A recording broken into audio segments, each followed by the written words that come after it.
আপনাদের লজ্জা লাগে না? যখন সীমান্তে বাংলাদেশের মানুষকে হত্যা করে তখন কিচ্ছু করতে পারেন না? লাশ হস্তান্তরের জন্য হাতে পায়ে ধরেন।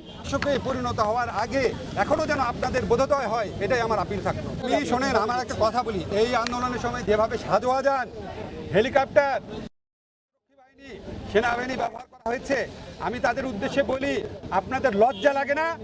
যখন সীমান্তে বাংলাদেশের মানুষকে হত্যা করে তখন কিচ্ছু করতে পারেন না? লাশ হস্তান্তরের জন্য হাতে পায়ে ধরেন। আপনাদের লজ্জা করে না?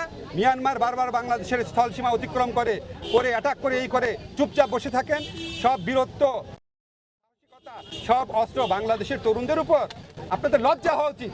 এই সমস্ত বাহিনীর যারা প্রধান আছেন, আপনাদের লজ্জা হওয়া উচিত এবং আপনাদের মনে রাখা উচিত, কোনো অবৈধ আদেশ মানতে, চরম মানবাধিকার বিরোধী কোনো অবৈধ আদেশ মানতে আপনারা বাধ্য না।